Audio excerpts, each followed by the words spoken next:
Hello everyone, welcome to NeoLearn. Dear friends, let us discuss kinds of pronoun.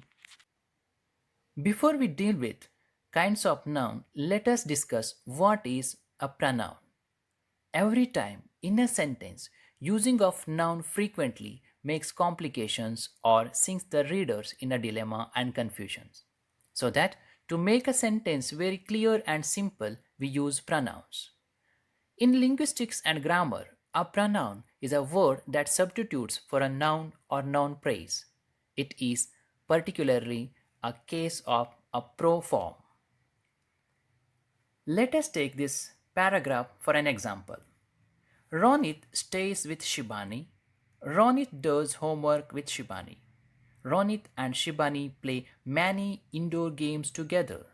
Ronit and Shibani are cousins. In this paragraph, we are dealing with the activities of Ronit and Shibani.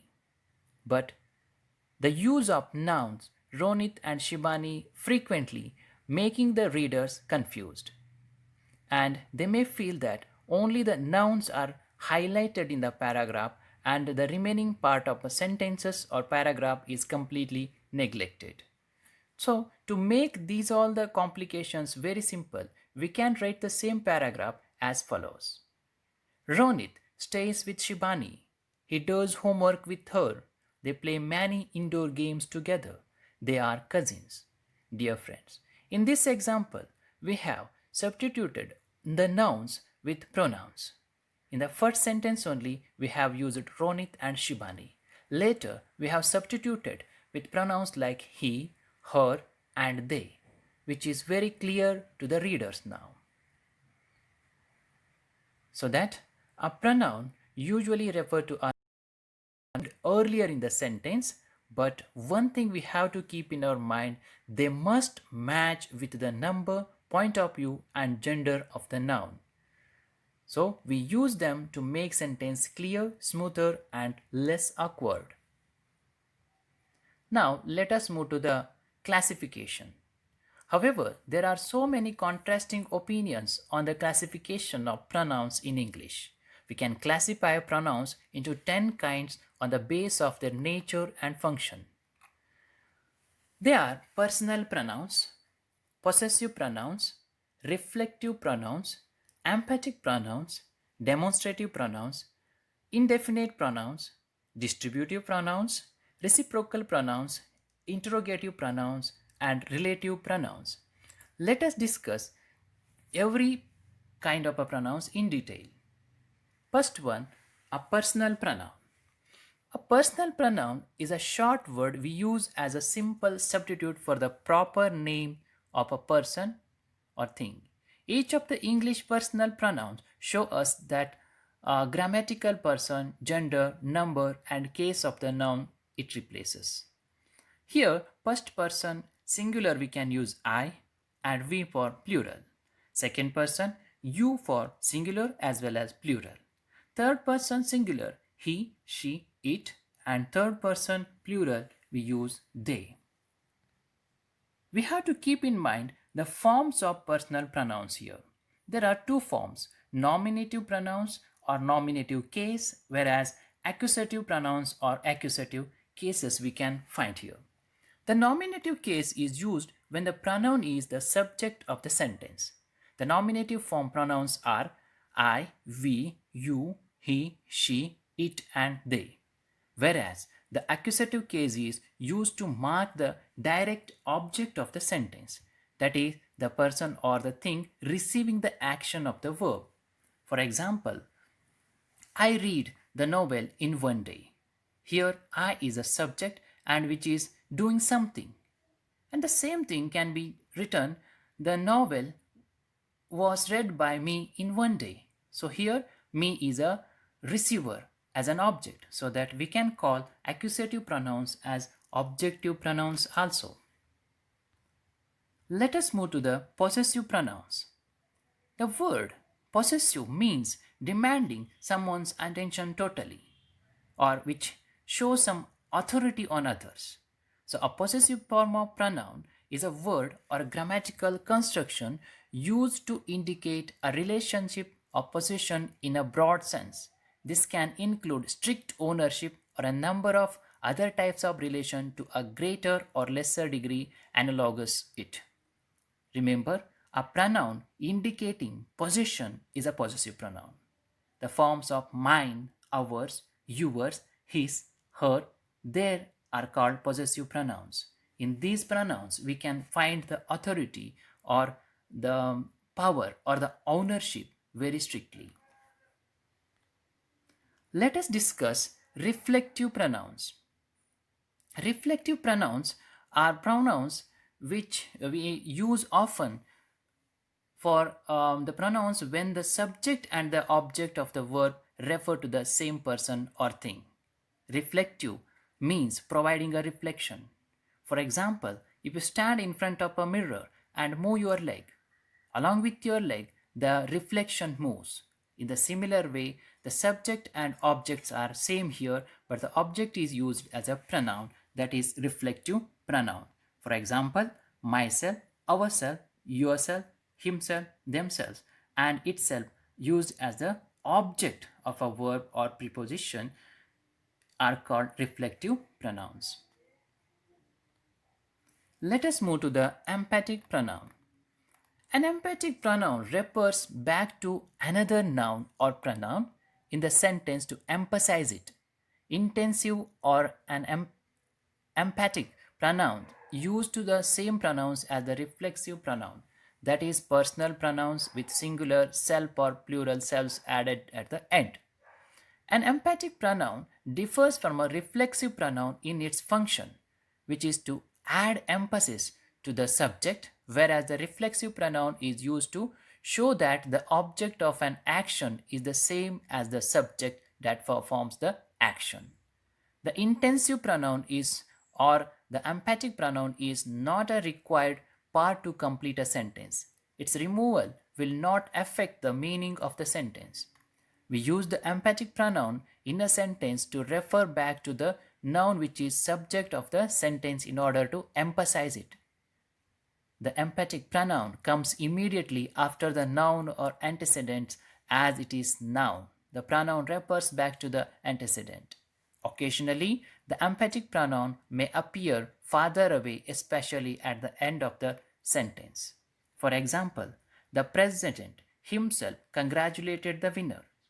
So, in the first example, the president is a subject here, and this pronoun emphasizing the action of the present by himself. Policemen sometimes break the rules themselves. In this example, the policeman is a subject and they are highlighted or emphasized with the pronoun themselves. Let us move to the demonstrative pronouns. A demonstrative pronouns, as its word refers, to show or to point out about something. Demonstratives are words such as this and that used to indicate which entities are being referred to and to distinguish those entities from others. They are typically dated, their meaning depending on a particular frame of reference and cannot be understood without context. A demonstrative pronoun is a pronoun that is used to point to something specific within a sentence. These pronouns can indicate items in space or time and they can be either singular or plural. For example, I can show my pen and I can say, "This is my pen." And I can point out towards others' pocket and you can say, "That is your pen." In the similar way, these and those also. Next one is indefinite pronoun. An indefinite pronoun is a pronoun that refers to non-specific beings, objects, or places. Indefinite pronouns can represent either count nouns or non-count nouns also. We use indefinite pronouns to refer to people or things without saying exactly why or what they are. We use pronouns ending in body, body, or one, for example, someone for people, and pronouns ending in something, that is thing, thing for things. For example, somebody, anybody. I don't know, somebody has picked my pen. I don't know who is that particular person. I'm not definite of that, so that it is an indefinite pronoun. Anybody in the classroom, I don't know who is that, but anybody can speak in the class, so that anybody is a indefinite pronoun. In the similar way, something, anything, no one, another, few, some, other, etc. Let us move to the distributive pronoun. Distributive pronoun is a pronoun which denotes persons or things of group separately. That's why they always become singular and followed by the singular verbs. Some of the distributive pronouns are like each, either, neither, everyone, anyone, no one, etc. In this kind of pronouns, instead of considering the whole group, we divide and we highlight the individuals. Each of the students have participated in the drama act.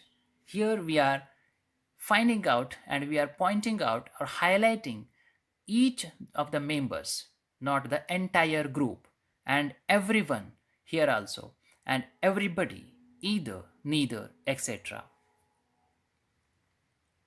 Let us move to the reciprocal pronoun. Reciprocal pronoun is a pronoun which is used to indicate that two or more people are carrying out or have carried out an action of some time with both receiving the benefits or consequences of that action simultaneously.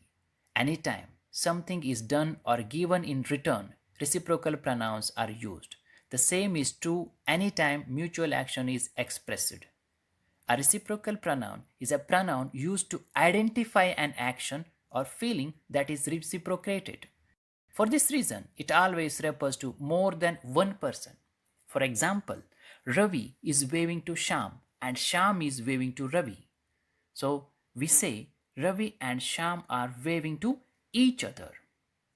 The waving is given in return between the two or is reciprocated. Reciprocation is a common occurrence in this kind of pronouns. Interrogative pronouns. An interrogative pronoun often stands for something that we are not aware of yet because we are asking about it. We use these pronouns specifically to ask questions. These pronouns are specially because they all start with WH, which makes them easy to remember. For example, who called last night? Whom do I ask for the desk? So these are all the words here: whom, which, whose, or what. They are expecting an answer. They don't have the answer for that, but they are expecting the answer. Such kind of pronouns are called as interrogative pronouns. Next one is relative pronoun. A relative pronoun is used to connect a clause or phrase to a noun or pronoun. The clause modifies or describes the noun. The most common relative pronouns are who, whom, whose, which, that, etc. Sometimes when and where can be used as relative pronouns as well. For example, the driver who was on duty was careless. In this example, we are not asking a question. We are not using the pronoun, relative pronoun who to ask a question, but to connect the two parts of a sentence. Whereas the children whom we love dearly need better educations. In this example also, we are using the word to connect, to relate the other part with the subject in the sentence. So that relative pronouns are nothing but the words which relates the subject and the other part in the sentence. Whereas interrogative pronouns ask questions. So this is the difference between interrogative pronoun and relative pronoun. Interrogative pronouns ask questions, but relative pronouns interconnect two parts of a sentence. So this is all about pronouns and kinds of pronouns. Hope you have enjoyed. See you in the next video. Thank you for watching.